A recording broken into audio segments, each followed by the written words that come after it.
তরুণদের স্বপ্নের দেশ আমেরিকা, এবার সেই আমেরিকার ড্রিম পরিণত হলো দুঃস্বপ্নে। আগে দক্ষ কর্মী ভিসার ফি ছিল $1,500, তা এক লাফে দাঁড়ালো $1,00,000।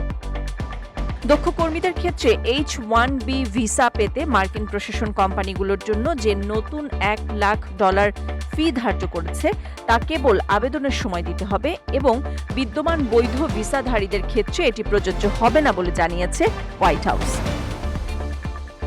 এই ঘোষণার পরপরই মাইক্রোসফট, জেপি মর্গান ও অ্যামাজনের মতো অনেক কোম্পানি তাদের H-1B ভিসাধারী কর্মীদের আপাতত যুক্তরাষ্ট্রের বাইরে না যাওয়ার পরামর্শ দেয় বলে জানা গেছে।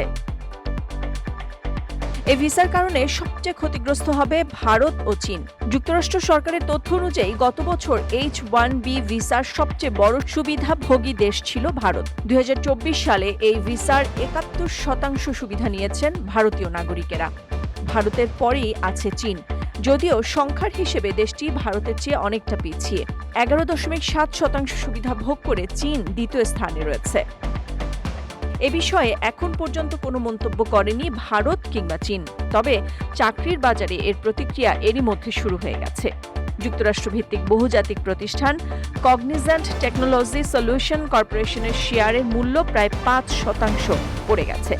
তথ্য প্রযুক্তি পরামর্শ ও আইটি সেবাদানকারী প্রতিষ্ঠান ব্যাপকভাবে H-1B ভিসাধারী কর্মীদের উপর নির্ভরশীল।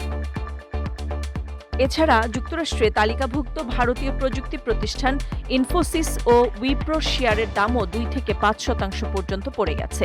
ভারতীয় সংবাদ মাধ্যম জানায়, ট্রাম্পের এ সিদ্ধান্তের ফলে ভারতীয় নাগরিকদের যুক্তরাষ্ট্রের ভিসা পেতে অসুবিধায় পড়তে হতে পারে। ভারতীয় নাগরিকেরা যুক্তরাষ্ট্রের গ্রিন কার্ডের জন্য আবেদন করলে সাধারণত তাদের দীর্ঘ সময় অপেক্ষা করতে হয়। অপেক্ষার এই সময় তাদের বারবার ভিসা নবায়ন করতে হয়। এখন ভিসা নবায়ন করতে তাদের $1,00,000 খরচ করতে হবে। ট্রাম্প প্রশাসনের দাবি, মূলত ভিসা প্রোগ্রামের অপব্যবহার রুখতেই এই বিরাট অঙ্কের ফি। তাদের দাবি, বড় বড় কোম্পানিগুলো বিদেশ থেকে প্রচুর কর্মী আনছে। তারা আমেরিকায় যে বাজার দর তার চেয়ে কমেই বেশি বেশি কাজ করতে রাজি হয়ে যাচ্ছে, আর তার ফলে আমেরিকানরা নিজেরা চাকরি পাচ্ছেন না।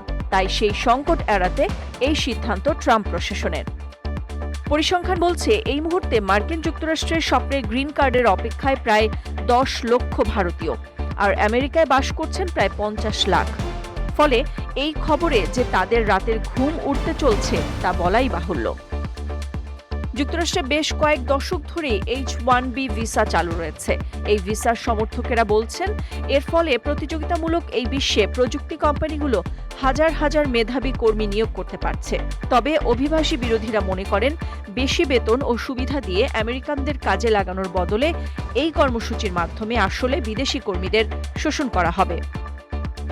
নাদিরা জাহান, নিউজ ডেস্ক, সারা বাংলা।